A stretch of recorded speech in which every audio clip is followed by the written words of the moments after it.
រដ្ឋបាលខេត្តសៀមរាបនិងចៅការបន្តកិច្ចប្រជុំសាមញ្ញលើកទី4ជំរុញការសហការអភិវឌ្ឍទីក្រុងឆ្លាតវៃសម្ដៅលើកកម្ពស់គុណភាពជីវិតប្រជាពលរដ្ឋ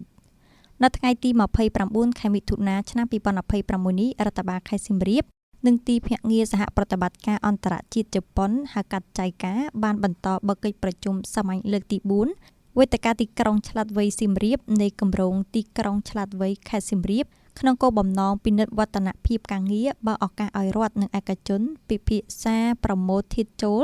និងជំរុញការប្រើប្រាស់បច្ចេកវិទ្យាលើវិស័យអាទិភាពដើម្បីប្រែក្លាយក្រុងសៀមរាបឲ្យទៅជាទីក្រុងបេតិកភណ្ឌទេសចរណ៍ដ៏ទំនើបនិងមានសុវត្ថិភាពនិងការអភិវឌ្ឍប្រកបដោយចីរភាព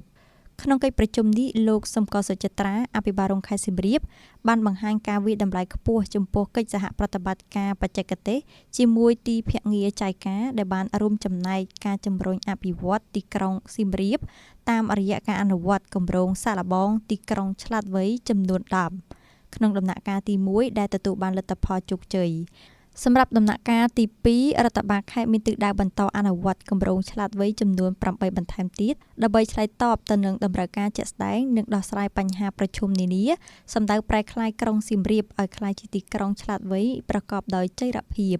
លោកសំកលសុចិត្រាបានលើកឡើងថាវេទិកាទីក្រុងឆ្លាតវៃសៀមរាបគឺជាយន្តការដ៏សំខាន់ក្នុងការភ្ជាប់ទំនាក់ទំនងនិងគីកូឲ្យមានការចូលរួមពីគ្រប់ភាគីពាក់ព័ន្ធរួមមានស្ថាប័នរដ្ឋវិស័យឯកជននិងគ្រឹះស្ថានឧត្តមសិក្សាទាំងក្នុងនិងក្រៅប្រទេសដើម្បីរួមគ្នានាំយកបច្ចេកវិទ្យាទំនើបនិងនវានុវត្តន៍ថ្មីៗមកចូលរួមអភិវឌ្ឍទីក្រុងបេតិកភណ្ឌទេសចរណ៍មួយនេះឲ្យកាន់តែទំនើបមានផាសុកភាពនិងមានសុវត្ថិភាពខ្ពស់ឯកឧត្តមអ៊ុំម៉ារ៉ារដ្ឋលេខាធិការក្រសួងមហាផ្ទៃនិងជាប្រធានគណៈកម្មការសម្របសម្រួលនិងដឹកនាំការងារទីក្រុងឆ្លាតវៃបានថ្លែងកោតសរសើរចំពោះការយកចិត្តទុកដាក់ខ្ពស់របស់ខេត្តសៀមរាបក្នុងការអភិវឌ្ឍខេត្តឲ្យកាន់តែមានភាពរីកចម្រើនលើគ្រប់វិស័យឯកឧត្តមបានសង្កត់ធ្ងន់ថាការអភិវឌ្ឍឲ្យខេត្តសៀមរាបឲ្យក្លាយទៅជាទីក្រុងឆ្លាតមិនត្រឹមតែជួយបង្កើនប្រសិទ្ធភាពនៃការគ្រប់គ្រងទីក្រុងប៉ុណ្ណោះទេប៉ុន្តែថែមទាំងជួយលើកកម្ពស់ការផ្តល់សេវាសាធារណៈការទាក់ទាញវិនិយោគវិស័យទេសចរណ៍និងបង្កើនភាពប្រកួតប្រជែងរបស់ខេត្តនៅក្នុងតំបន់ផងដែរ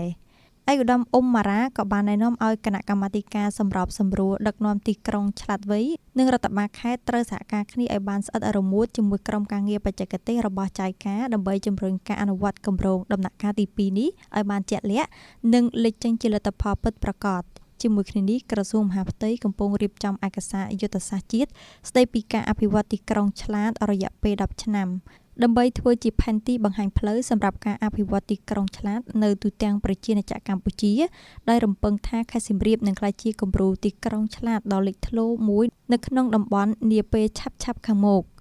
គួរឲ្យដឹងថាគម្រោងទីក្រុងឆ្លាតសៀមរាបគឺជារូបភាពពិតនៃការធ្វើទំនើបកម្មទីក្រុងបេតិកភណ្ឌទេសចរណ៍ដោយបំប្លែងបច្ចេកវិទ្យាឲ្យទៅជាឧបករណ៍បម្រើដល់ផលប្រយោជន៍សុវត្ថិភាពនិងជីវភាពរស់នៅរបស់ប្រជាពលរដ្ឋក៏ដូចជាផ្ដល់ភាពងាយស្រួលដល់ភ្ញៀវទេសចរជាតិនិងអន្តរជាតិប្រកបដោយចីរភាពនិងបរិយាបន្ន